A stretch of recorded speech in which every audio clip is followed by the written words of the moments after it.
So this is our revision session for the mass media. We're going to go through everything in one big mind map. Starting off with, what is the mass media? Media means communication. It is called mass if it reaches lots of people across a wide area. So books, movies, newspapers, television, the internet are all mass media. These four are old media. It means the communication is one way.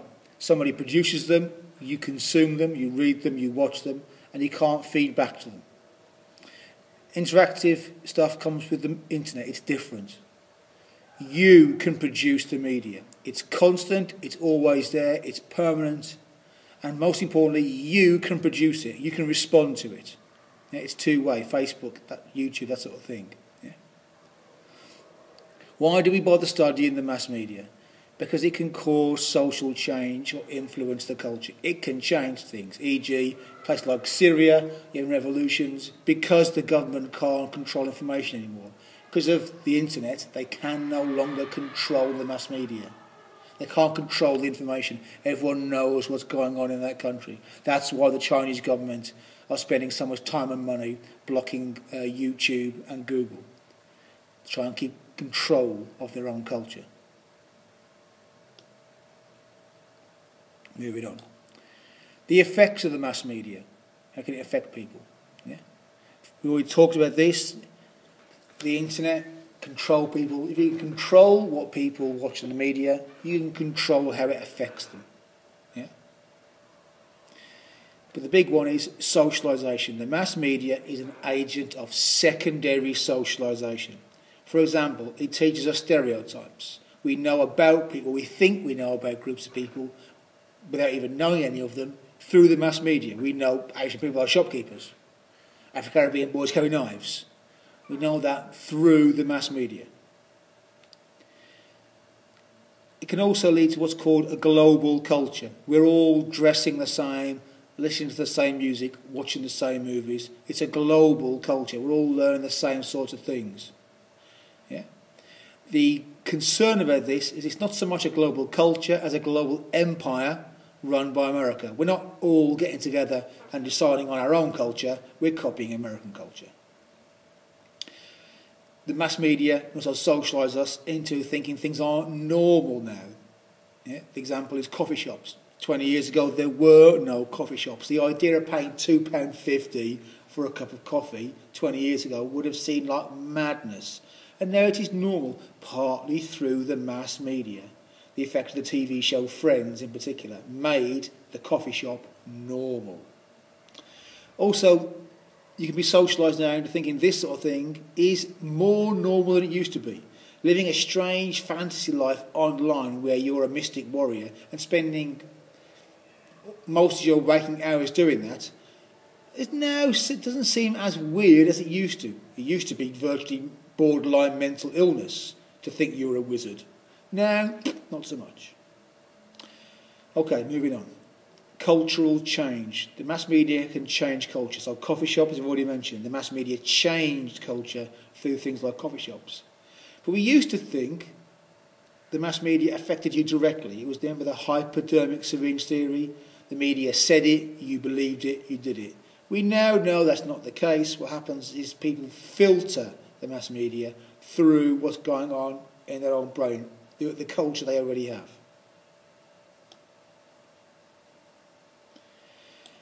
Ownership and control of the mass media. Now, the obvious danger with the mass media is that if one group, one person, one dictator, one government, one company owns everything, they can tell you lies and nobody can tell you their lies. Yeah? If one group, person owns the mass media, they are too powerful. If they have a monopoly, they are too powerful. So in Britain, the real worry is we have a few rich businessmen owning the mass media. Rupert Murdoch is always a big example they use. And the fear is he's pushing his neoliberal agenda. He's using his newspapers to say government bad, rules bad, regulations bad, tax bad. He's going to change people's mind on these things. Whether he is or not, it doesn't matter. That's what he's accused of. The solution to this problem is meant to be pluralism. The fact that we don't have one media. We have lots of different companies owning bits of the media. BBC, ITV, Sky, Channel 4, News International, The Guardian, the Mirror Group, the Daily Mail.